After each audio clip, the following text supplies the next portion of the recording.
that might change some things you want to say or how you say them.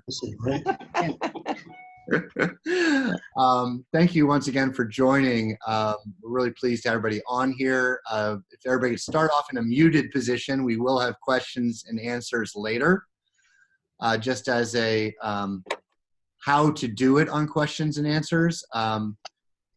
With such a large group, I've discovered it's really helpful if folks just do this if you want to say something. And we'll call on you. Otherwise, it can become a lot of voices at once. Fair enough? Do you want us to raise our hand in the chat box or to physically raise our hand? Because you can't see us all, can you? Chat, either way works. If Okay. you look on the right, you should have available to you a bunch of responses on the kind of chat box participant side. And one is to raise a little hand in a blue box. I think that's in there, but this works for me. You have to take your put your camera on to do it. Harry, do you have a question?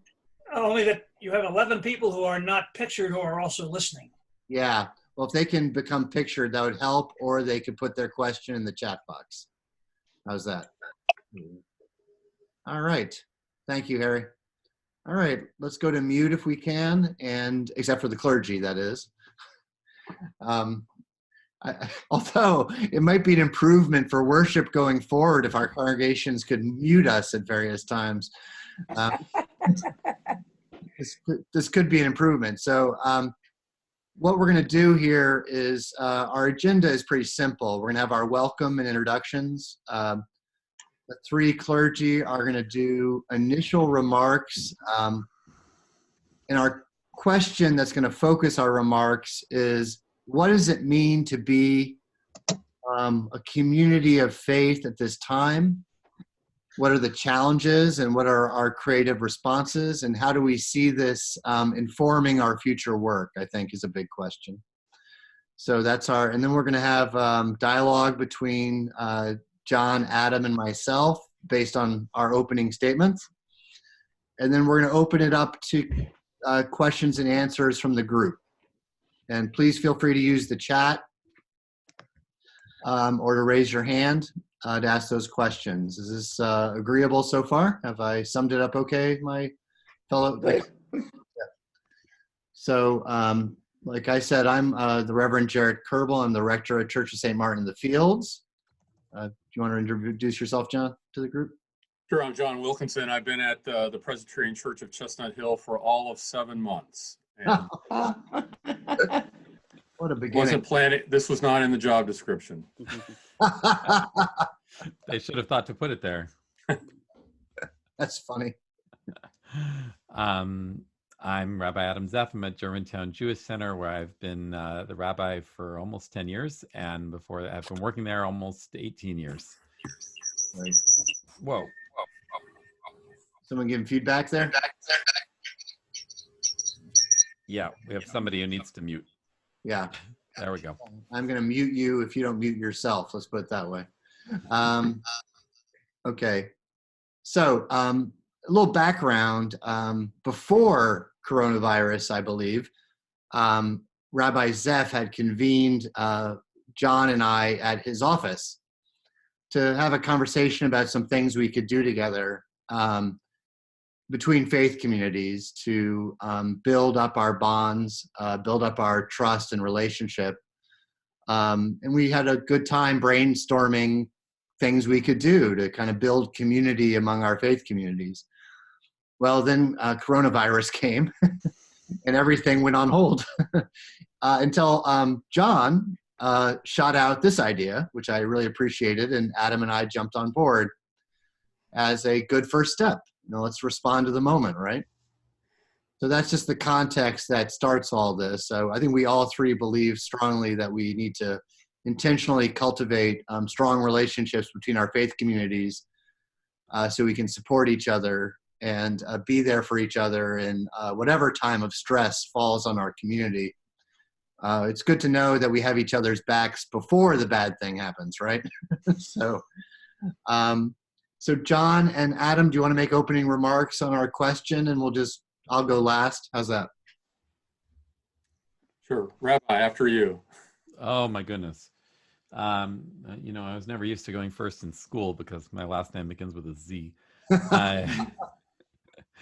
But sure, I think that, of course, the idea of social isolation, this phrase that we've become too familiar with, or social distancing, is a challenge to any religious community. It's I would say maybe it's a particular challenge to Jewish communities because traditionally, not only do we come together for worship, but it's actually required that we have 10 Jews together in order to do many of the parts of our ritual that are most important to us, in order to read from the Torah, to read from Scripture, in order to say the mourner's Kaddish, the prayer for those who have lost a loved one. These are things that actually require us to be co-present with each other. Co-present is my new favorite word. So it's really hard for us to figure out how do we do this? How do we function as a religious community of Jews in a situation in which we can't do that?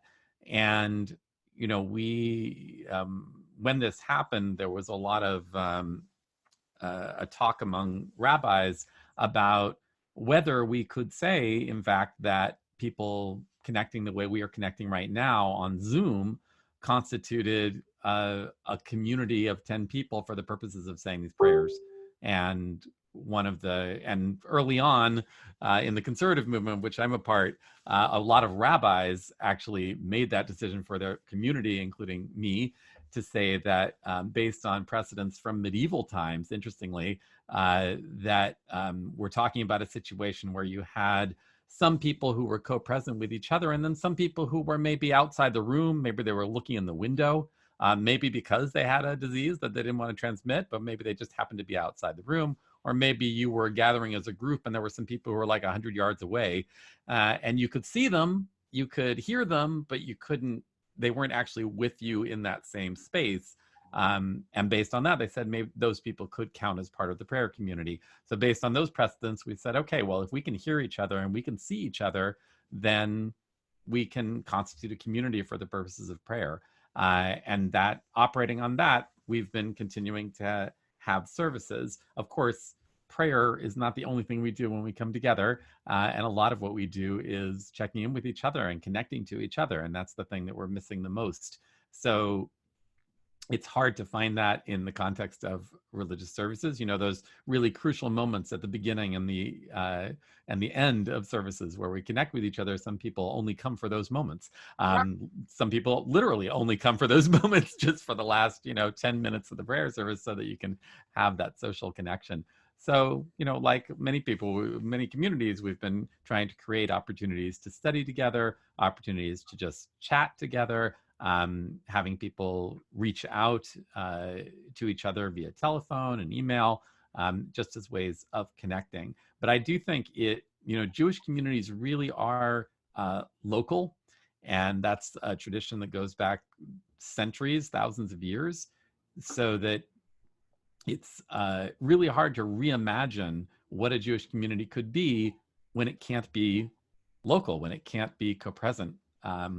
People can't be co-present with each other. And that's maybe a particular challenge for our community, which is so rooted in our neighborhood and our space geographically. Many, many Jewish communities these days are drawing from a wide geographic area. We are unusual, even for a conservative synagogue, in that about 60% of our folks live in Mount Airy, Chestnut Hill, Germantown, and East Falls. So not having that geographic center to come to, that's really hard for us to imagine. And I'll just say one more thing, which was that we, about 4 or 5 months ago, there was a program through the Jewish Federation where a sort of this wonderful guy who thinks about community was asking us to think, challenging rabbis to think about, what if in the future people were not willing? This wasn't about disease, but this was about, what if people were not willing to come together or didn't want to come together? What could you do to create community in that situation? And we were banging our heads against the wall because we're so used to the ways that we relate to each other. He had no idea that COVID was going to show up in our lives, but it was a great exercise to think about, because, you know, a lot of us were at the time being like, well, is it really worthwhile having community if we can't really be together? Are these attenuated ways of connecting really worth it? And here we're finding actually they are worth it. And when we're forced in a situation of doing it, we are finding them valuable. But it's a completely different way of thinking about what constitutes a community, and especially what constitutes a community of Jews, when we have all these things built in our tradition that are really about seeing people's faces, being in each other's presence. That is at the core of what we do together. Thank you, Adam.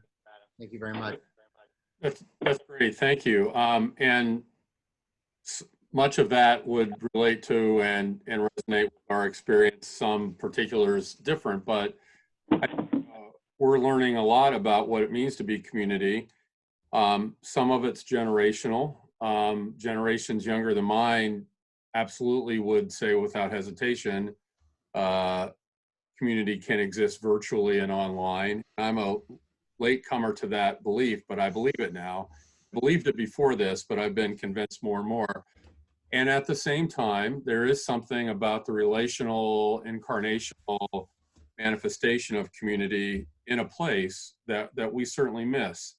And, you know, some of us learned a song when we were kids, the church is not a building, the church is a people. I believe that to be true. And at the same time, we do gather at a specific place and in a geography.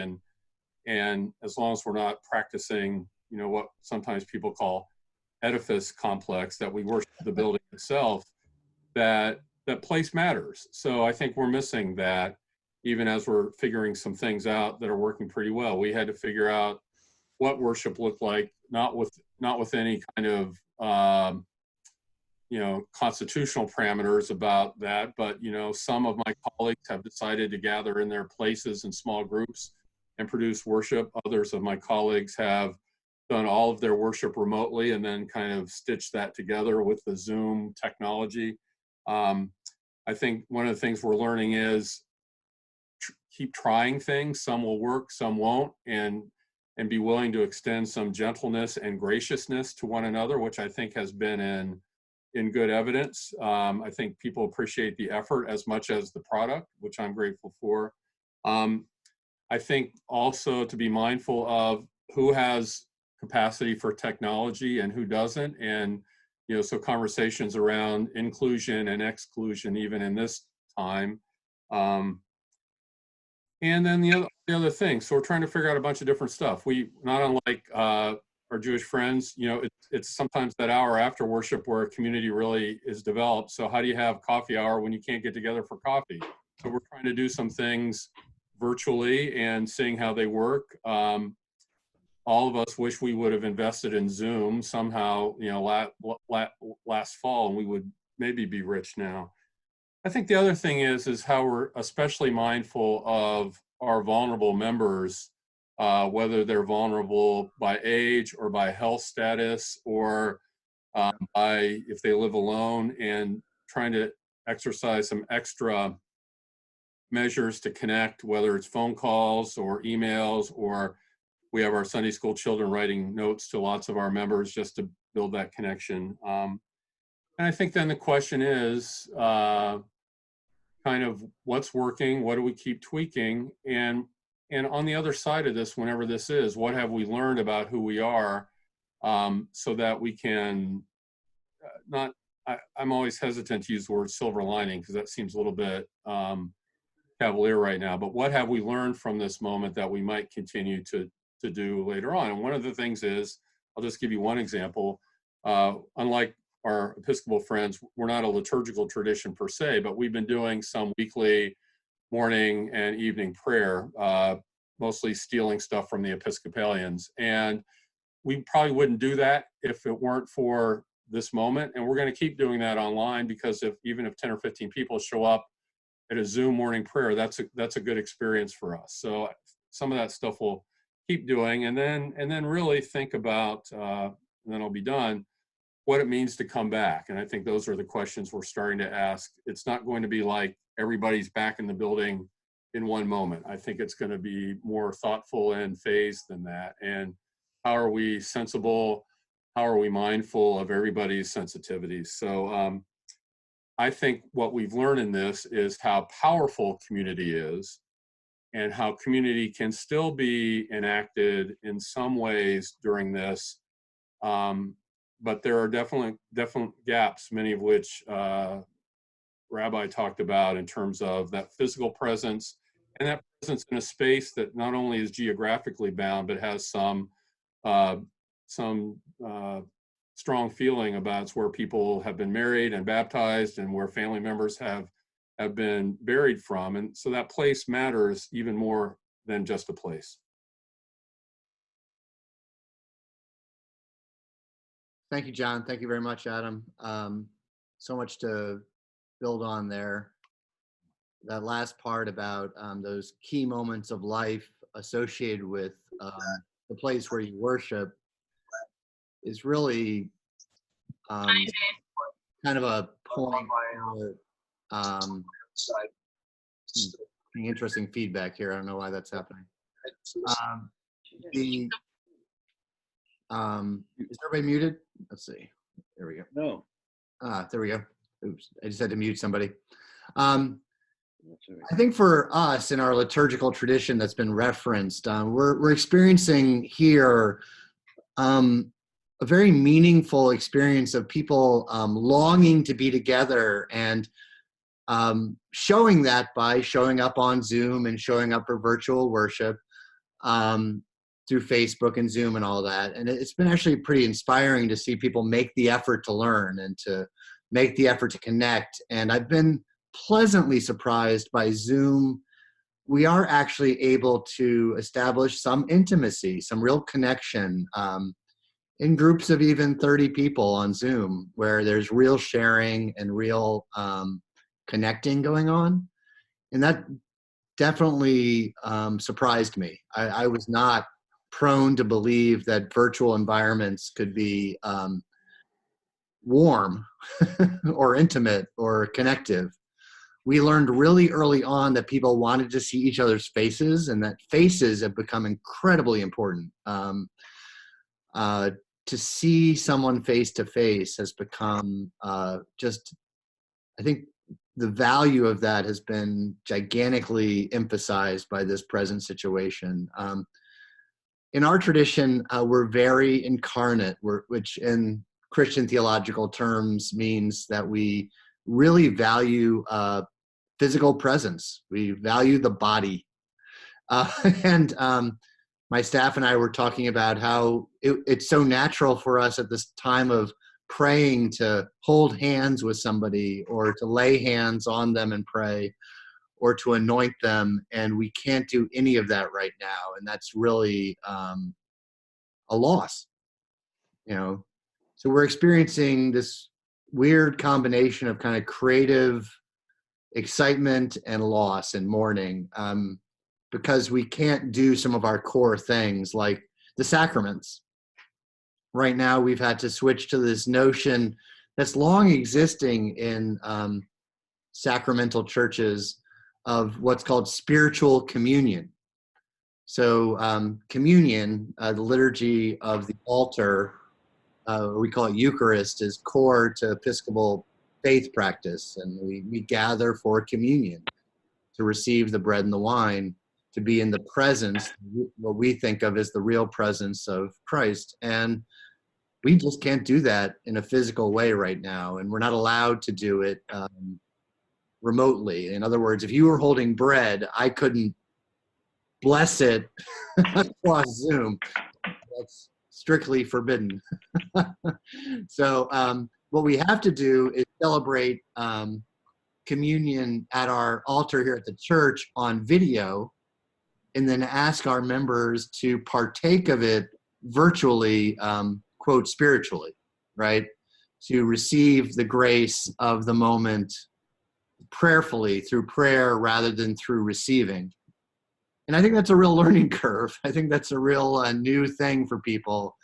It's something to really, and it feels very odd from the perspective of the priest to not be sharing communion. The sharing element is kind of core to the meaning.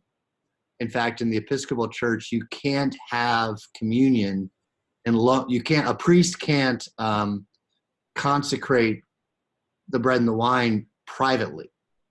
So we actually have to count the videographer as the congregation. We have to have at least one other person present. That's how strong this notion of community is when it comes to our sacraments. So, we're definitely longing to get back to the communal element of the sacrament. And here's the part of the problem is when we do come back, I'm not sure what that's going to look like John said.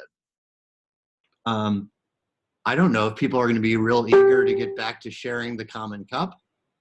I'm not sure when we're going to see that again. And the passing of the peace, which is an important part of our ritual right before Eucharist, I'm not sure how that's coming back either. Are people going to be really eager? I think people are going to be at the same time really eager to hug each other and also really eager to not hug each other. Because our space between each other has been redefined. If any of you have been in a situation where you have to have a conversation 6 feet apart from each other, it just feels weird. It's real. I went on a walk with somebody and we had to go on a walk 6 feet apart from each other. And it's this alien thing where I want to get close to him and I know I need to stay apart from him. So how this new tension is going to inform being community is a somewhat ragged question right now. But what it does do is emphasizes how community gathering is so core to who we are. Very, very, very central. Yeah, I wanted to pick up on that a little bit. I think one of the things about being human is that we really expect today to be a lot like yesterday, and we kind of count on that. And it's very difficult for us to imagine that today is somehow not like yesterday. And then once we get used to today being not like yesterday, we're looking for, when is yesterday going to come back? And when are we going to go back to normal? And so I think at the beginning of this, a month ago, there was a tendency to say, well, we're going to wait it out. We're going to wait it out in terms of our relationships. We're going to wait it out in terms of our rituals, our life cycle rituals. We're just going to wait. We're going to postpone, and everything will go back to normal. And I think one of the things that it's hard for everyone to come to is the idea of what the length of the situation we're in might be, even if it's not exactly like it is now with us all confined to our homes, that these concerns are going to be ongoing for some time. And I've actually been really inspired by seeing other religious communities, both Jewish and non-Jewish, continue to do life, continue to live their lives, and to have people getting married, coming of age, celebrating milestones, because this is the life we have. This time is the time we have, and we need to keep with it. So I think our first, we had a lot of bar and bat mitzvahs scheduled in March and in April, and the first inclination was we're going to postpone. We're going to postpone for months. We're going to postpone for a year.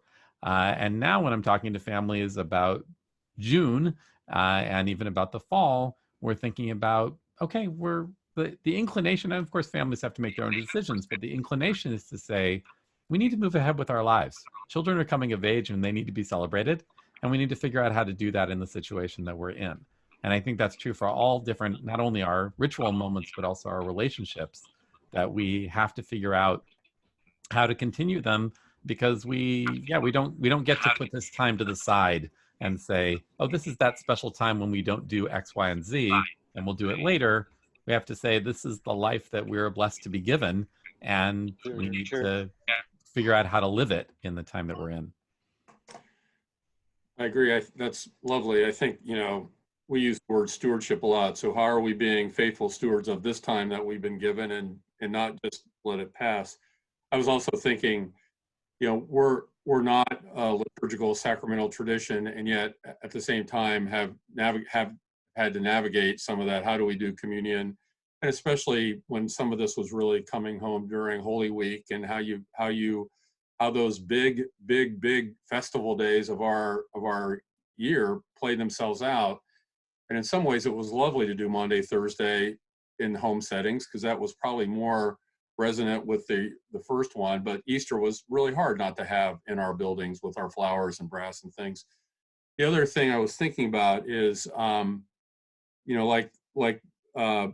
all the congregations on this call, service beyond our building and service in our broader community is really part of what our DNA is. And we've had to rethink that pretty seriously.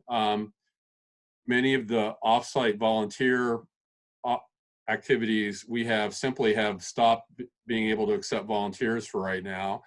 And that's fully understandable and totally heartbreaking at the same time, because we have energy and commitment to that. Our partners mostly need cash, so we're trying to figure out ways to raise some extra money for those people who are meeting really direct needs for our neighbors who are hungry or facing even more dire circumstances than many of us are. And the other thing that I've really learned is, like everything, a community is a community, but it's also made up of individuals, some of whom are ready to go out right now with a mask on and with gloves and do stuff, and others who are not yet ready to leave their homes. And how do we kind of find some sweet spots for that? We did a Red Cross blood drive last week, and in some ways it was liberating for the people who are coming just to get out of the building. And at the same time, others expressed concern about that very reality. And I don't think there was a right or wrong there. We were using all of our precautions. The Red Cross was as well. But I think this issue of service, and especially around poverty and privilege and how it's working itself out in this time, and then what will be even more, the lines were already existing before all this. I think they become starker and more clear now about those with and those without, and how are we going to respond? I think with even a deeper sense of commitment, not only if this comes around again, but even in the time we have, whatever that next period is. So we're spending lots of time trying to figure out how we connect and reconnect with our mission partners in deeper ways, financially certainly, but also in other ways. And my hunch is you all are thinking about those same things. Jarrett, you're muted still. Thank you. I just want to I'm build. sure it was profound. Oh, sure. So deep. I want to build on what John said too. I was talking to an Inquirer reporter, and she was asking me what's the role of the church following this period of pandemic. And I think she was a little surprised by what I said, because I really think the role of the church is to lift up what was revealed by the crisis. So the crisis is shocking our social system, our economic system, and it's revealing the inequities, it's revealing the injustices, it's revealing the way that the effects fall on different people with different amounts of mortality, different consequences. And part of the role of the church is going to be, let's not forget what we learned. Let's keep raising up what we saw and reminding our bigger community, our body politic, that, these factors matter. They violate fundamental values that we hold as community. And we need to be in a different position next time this happens. Part of my fear is that it's going to be a little like when you're on an airplane flight and you encounter intense turbulence, and all of a sudden this group of strangers on the airplane are suddenly best friends, right? You're like, we've been through this horrible thing together. Oh my God, we now are talking and we're loose and we're comfortable with each other. And then you land and you never see each other again. You don't turn back to each other and have community with those people. So this crisis can give us some intense need for community right now, but then how, as faith communities, do we remember that need for community and make it an ongoing solidarity that gives us the power we need to adjust what is being revealed as a pretty dangerous country we live in, a very unjust country we live in, which we knew, but it's now quite stark. That's one of our ongoing, that's a big ongoing question for me, is let's not go back to normal.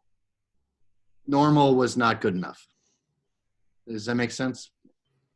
Yeah, I was thinking that, one of the other things that's really very human is that we tend to think that other people in the world are pretty much like us and the people we know.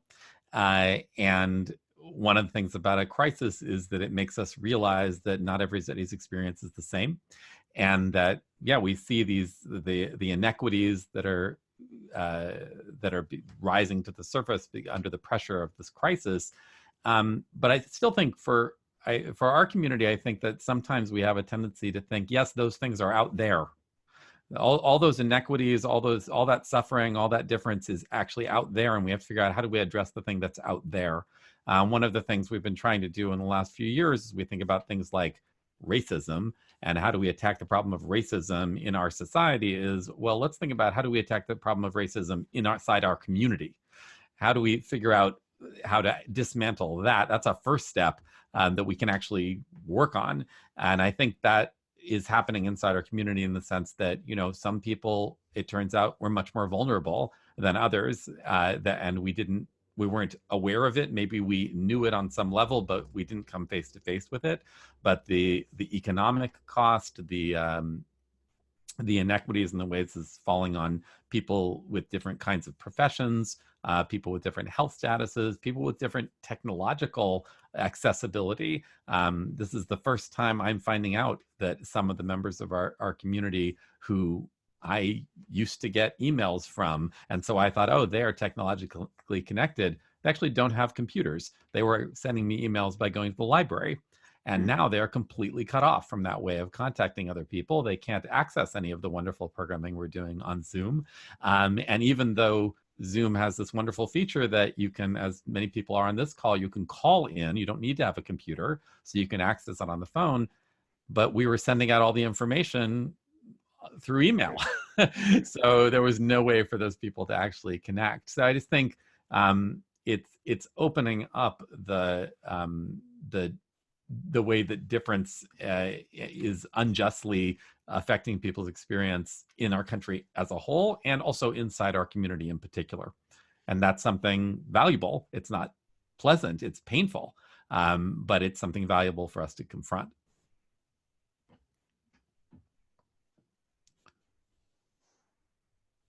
Yeah, I think also over the last few days, we've seen some of the far right activity in the nation, and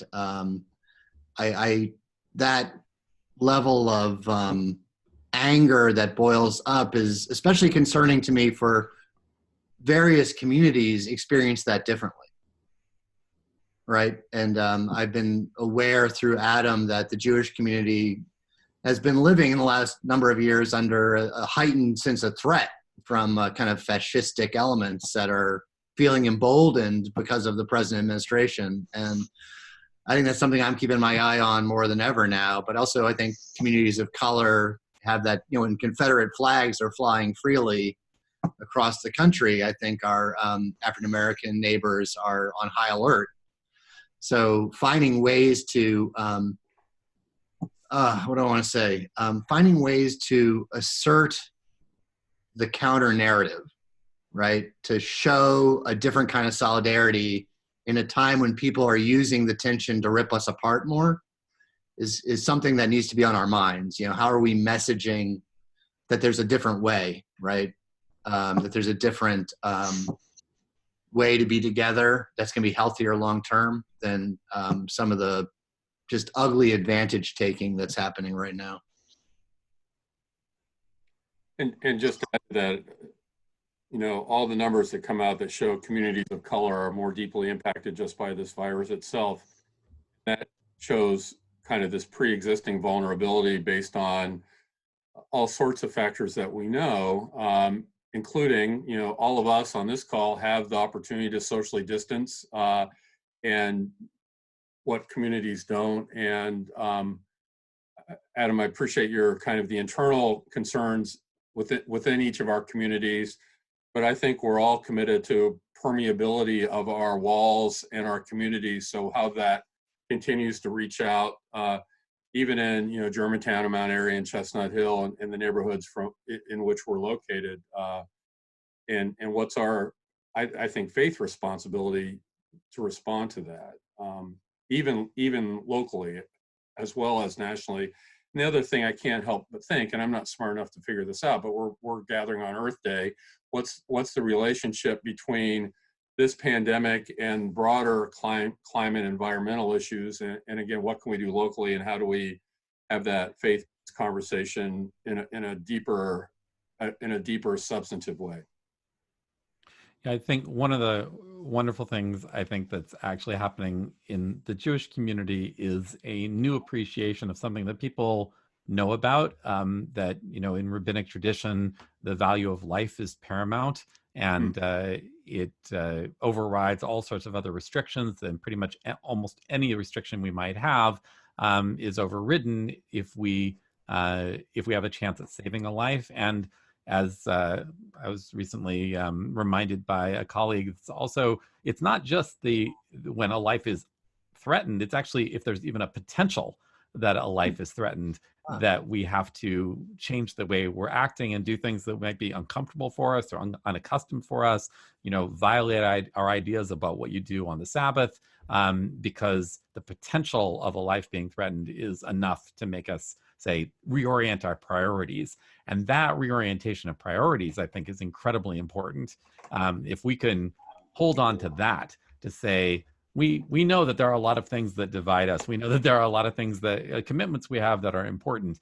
Let's get some perspective on what is really important here. When we have people dying, that really puts it in perspective for us about what is really important for us to do, and where should we be putting most of our efforts. And sometimes in Jewish communities, there's this idea of mitzvot, of commandments that we are commanded to do, and the rabbis taught there's 613 of them, and we tend to concentrate on certain ones. Sometimes it's ones that we just like, we enjoy them, and so let's do that one. Sometimes it's ones that restarting Zoom. Sometimes it's ones that provide a sense of community, like celebrating the Sabbath together, or the dietary laws of keeping kosher. But the picking and choosing, sometimes the Jewish community gets overly focused, I think, on the ritual aspects and forgets about the commandments that are about seeking justice, about having solidarity with the oppressed, about trying to house the homeless and trying to feed the hungry and clothe the naked. Those have equal force, and we need to show our commitment to those equally. So again, if we're reorienting our priorities, that brings those kinds of things to the fore. The idea that we have to provide healthcare for people, because that's a part of the commandment to preserve life. I think that's actually really helpful, and I think that religious voices generally can be forces for asserting those priorities in this moment, and religious communities can be. And of course, we also see the opposite. Unfortunately, we do see people using the power of religious authority to try to harden divisions and to try to separate from other folks. And we really need to use our voices and our voices as parts of religious communities to, as Jarrett said, to encourage a counter narrative to that. Yeah, one question that comes immediately to mind for me, Adam and John, is how do the faith communities become bodies that help people regard science and fact as important, which is kind of ironic, right? Because in modernism wrote us off, right, as the opiate of the masses. Of course, it turns out that opioids are the opioids of the masses now. But the, you know, how are we a voice that, you know, we all have claims that we make that truth is important, right? We wouldn't be in the faith business if we didn't care about truth, I hope. And your point about the starkness of throwing inequities are even starker because lives are at stake. This is such an important teaching moment, right? Because, you know, before, you know, we could have harped and harped on the fact that how could we accept a situation where my privilege gets me better health care than you, right? If I expect it for myself, I should expect it for you, which is, you know, Kantian ethics 101. But, you know, I'm really worried that we're just going to go right back to the comfort level with inequity and privilege, even after we've seen the terrible cost. And part of what will allow that is denial of facts, denial of information. So I'm wondering if we want to offer the opportunity for people to ask questions. So let's, how do we do this in a way that is helpful? Raise your hand when you're called on, then unmute. If we get too many unmutes, things go bad fast. So any questions, you can direct your question at all of us or any one of us. We've got two screens of people here, so I have to, oh, there's Beth Janice, is it? Beth, do you have a question? Sorry, my phone is now ringing. So okay. I love the turn of the conversation to social justice, and I'm wondering if the three congregations can really come together during this time to do social justice in our, specifically, I guess, in our neighborhoods together. Thank you, Beth. Thanks. What can we do, guys? That's a good question.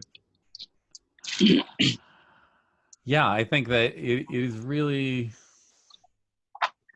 it's hard for us to have enough information, and I think maybe that's one of the things that we could do together is try to gather the information about what are the needs in our neighborhood, that so that we know how to address them, because I think a lot of people are looking for ways to help. And looking for ways to help locally, actually, because we see the value of our local communities and we don't want those to fall apart. So I think we could join together to try to figure that out together, so that we would have a way to orient at least some of our resources in that direction. Yes, Beth, thank you. That's a great question. I don't have a magic answer to it. I do think one of the answers could be, let's get a few of us from each of the three congregations, maybe after this, to do some kind of Zoom call or something now, and then see what happens when we can get together. I always think it's kind of three parts. One is education, and education takes you so far. Then some advocacy and some hands-on, because I think there are different people have different gifts within congregations. So I think some of us are actually committed to some of the same organizations and institutions, but we've never really leveraged what that looks like to put all that energy together. So some of that I think is somewhat low-hanging fruit. And then I'm usually a believer in going deeper than wider, but so you pick a conversation or two to have. But I think, at least from my point of view, I'd rather broaden the conversation, have members lead up rather than the other way around, at least to kind of till the soil and see where we might be headed. Because I think that was one of the catalysts to get the three of us talking whenever we did before all this happened anyway. What might we do together? Because we are different in some ways, but we share so much common ground in terms of commitments, and how are we good stewards of that common ground? So thanks for that. The Germantown Jewish Centre and St. Martin's are members of POWER, Philadelphians Organized to Witness, Empower, and Rebuild, and they're on to a number of things that we're trying to help with at a distance. For example, we're supporting the Philadelphia Community Bail Fund right now, which is trying to get people bailed out of jail, which has become an even scarier place because of the virus. So no one should talk about lives at risk, right? You know, do you lose your life in jail because of a nonviolent crime? Because you can't pay your way out. So there was the pre-existing justice issue of cash bail, which now has the added life-threatening element of bail plus virus. So that's one thing we can do. So we are paying close attention to the work that Power's doing. One of my staff members, who I think is on this phone call, Barb Ballinger, raised the question yesterday about, economic, who's leading the charge on the unequal economic effects of this virus. And we are trying to find a partner who's going to address some of the just the way that this virus is going to lay low some communities more than others, and how do we fight for policy that changes that? Other questions out there, folks? Raise your hand. And Susan McBride, you want to unmute and ask a question? You're still muted. There you go. There you go. It's funny, I was thinking about a lot of this last night because Chris Satullo is starting a new project. Anyway, I'm really concerned about whether we could mobilize the retired community or people who are at home, whether they're retired or not, to do more help locally in the public schools to make sure that the African American male population does not go school to prison. The pipeline is so strong that I just feel, in terms of an action, I know Power has been really working hard on getting more funding for the public schools, but it's more than funding. I mean, there have been so many attempts at doing something for public schools that we still have this underbelly of poverty-stricken, gang-oriented. I don't know. I just feel as though there needs to be a large body, not just individuals, but maybe the churches could combine to do, and faith communities could combine to do more in one-on-one with youth if they want it, looking for that. I mean, I know that FUMCOG used to have a pretty good program, and they're part of Power now too. So anyway, that's just an idea. Thanks, Susan. I like the idea of getting some people together to organize areas to work on. Thank you, Susan. Questions? Marge, you have a question there? Is your hand up? I can't tell. Nope. Okay, questions. I have to scroll here. Oh, Justina. Hi, Justina. Unmute and ask a question. I was looking for the chat box, and that's why my hand went up. Oh, sorry. Justina, do you have a question? Yeah. Hi. I really appreciate, especially what Rabbi Zeff said about continuing to celebrate our kids and trying to get used to the new normal. Brene Brown calls it settling the ball, like in soccer, trying to get the ball down so you can see the field now that we're having to transition out of crisis mode into sort of longer term. But I am totally ill-equipped for this. I have no idea how to parent, and I'm exhausted. And so I love what Susan said about sort of how do we mobilize other people. I'm looking for authorities. I'm looking for psychologist authorities to help me in this. And how can the faith communities help navigate the psychological grief that we're going through while we're also just trying to reinvent. I can't even imagine what tomorrow looks like because I'm so tired. I want to be part of that creativity and I can't. Yeah, thanks. Yeah. Mm-hmm. Rabbi, Pastor? Yeah, I think that we are trying to reach out to create groups for people to support each other. Because when we did right after we all ended up in lockdown, we made this big effort to contact everybody in our congregation, which was a lot of people. So that took several weeks to do.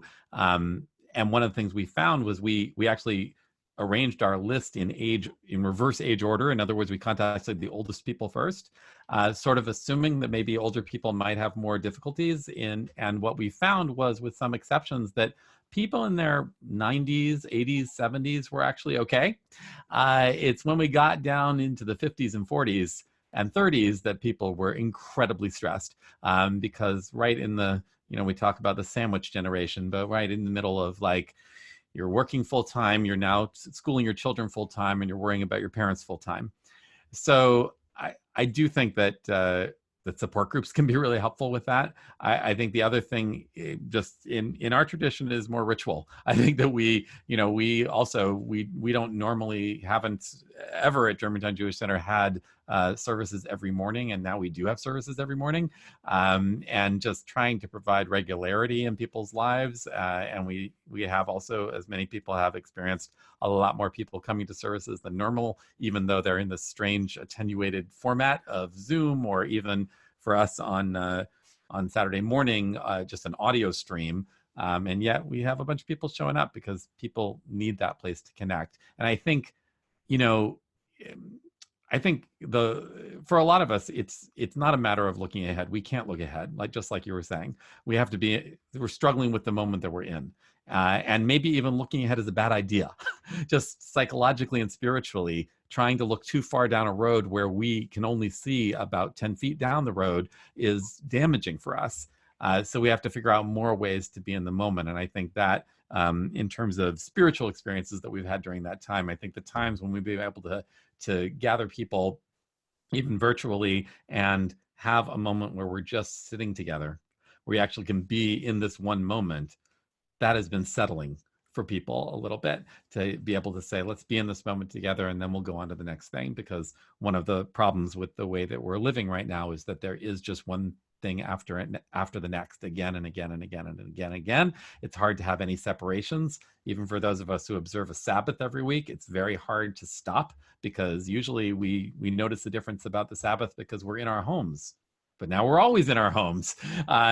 So making these differentiations, I think, and being able to sit in particular moments, I think that can be really helpful. Oh, thanks, Rabbi. Pastor, did you want anything? Well, no, I think, Justina, you've named a reality for lots of people. I mean, when I'm having committee meetings now, you can almost tell who are the families with kids at home and who aren't, just by the looks on their faces. So I think to be able to name that is not that I'm your counselor by any means, but is a really healthy exercise, just to be able to name your exhaustion. And I think as much Brene Brown as you can read is probably a good thing. She's on point with a lot of stuff with this. And then I think yes. I mean, I think, all those things many of us have learned from the recovery movement. It's kind of one day at a time right now. And I was talking to one of our families the other day. Both parents work outside the home, except both are working in the home now, and have 3 kids at home. So they're trying to teach and have two home offices and figure out meals and recreation and everything. And I think to be able to name that is a really positive thing. And just to say, we're really exhausted right now. And beyond that, maybe, and I think the other thing is, and maybe this is where we can put our heads together. Right now, there's so much information overload that maybe there are a few really good resources we could pass around, as opposed to the thousands that are coming in my stream anyway, and say, this was a helpful thing to read. The other thing, just to add to what Adam said, I think people are going to come back to church after this, but what I'm hearing from families is they're enjoying worship at home, where they don't all have to get dressed up to go to church. They can sit together with breakfast and participate in a worship service, which I love. And I think they'll still come back. I'm not worried about that so much. But to claim those moments of grace where you can be together as a family and there's not tasks to accomplish. That's easy for me to say. Our kids are in their 20s, so we're not having to teach them much of anything. It's mostly birth right now. But I think to be able to name that is a really good thing. And you've named it for so many of our families, so that's really helpful. Thanks, John. Thanks. Maybe we have time for maybe 2 more questions, and anybody else want to get in here with a question? Remember, I have to scroll through screens here to find everybody. Any other questions people want to put up there? Yep, there's Wendy. Do you want to ask a question? Unmute if you could. There you go. First of all, I want to more publicly say to Justina that I have a almost 19-year-old at home, but I can relate because you have an elderly mom, you have relatives who have fallen ill, and you have kids going through their more informal milestones. So acknowledging that is very important. I wanted to come back to something that you raised, Jarrett, about science and facts. And I would ask, I don't know if there's time for all 3 of you to respond, but how we use our religious practices and traditions right now to react to this out of control, divisive assertion of, I don't even know what to call them, but beliefs is a kind way of putting it, I suppose, rather than facts and science. So I'll mute myself. Thanks. That's Wendy. I thought for us anyway, one important moment in this whole crisis was when one of our doctors shared with us the flattening the curve notion very on. And then being a model of fact-based practice, I think was important for us as leaders, as community leaders, to just put out good information, put out tested information from worthy sources. I think ongoing, we're going to have to, we have a real challenge on our hands to assert this idea that there are actually more and less adequate arguments for things. That's not that wasn't a popular concept among liberals or conservatives, frankly. You know, we kind of enjoy our freedom of having whatever opinion we want. That's kind of seductive. It's going to be very hard for us to build. I think the primary thing to do to get there is to build communities of bonded relationship and trust that turn away from the kind of loud arguments that happen in unaccountable space of media and the nation, so to speak, and find ways to have quality disagreement and conversation and dialogue locally. I don't think we do that enough, and I don't think we trust it enough. I think we've just lost the practice and we've lost the skills, and it's something we have to kind of nurture from a pretty basic level. I've discovered, because people are really private. You know, they're private about what they believe. And I think a very important thing to acknowledge is that our beliefs aren't private. They have public effects. You know, so when someone says, you can't stop me from gathering publicly, what they're asserting is their autonomy.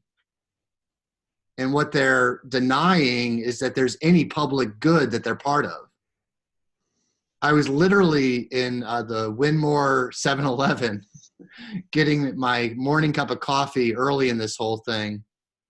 And there was a guy in there who was, you know, being like loud in an aggressive way, in a way that made me not want to engage him. And he was asserting really loudly, oh, this common good, that's the idea of Pol Pot and Mao and Stalin, and the common good is, you know, communist. And I could just feel like all the employees' skin crawling, and mine too. And I didn't confront him because it didn't feel like a winning proposition at the moment. But we are in this really stark moment of needing to find out how to reassert the common good, you know, which I think is a core value and concept in our faiths. And to have common good, you need to have common.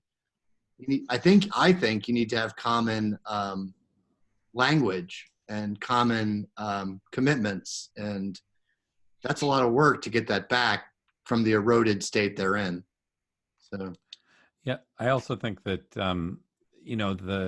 what I see in people who are asserting things that are contrary to fact is denial. And that is a really powerful impulse that is inside all of us. So I find it sometimes helpful to recognize that the same impulses of making somebody do something that I find immoral is actually something that I find inside myself too, and inside people I love, that we're all reacting differently. And we see that, even I've talked to people inside families where, maybe one partner is very strictly holding to social distancing, and another partner is saying, oh, it's not really that important. And they're struggling with that. So to me, it's just, we all struggle with that. We all struggle with wanting things to be better than they are. And we all have trouble facing the facts of what is, and to acknowledge that a little bit, maybe that can help people feel a little bit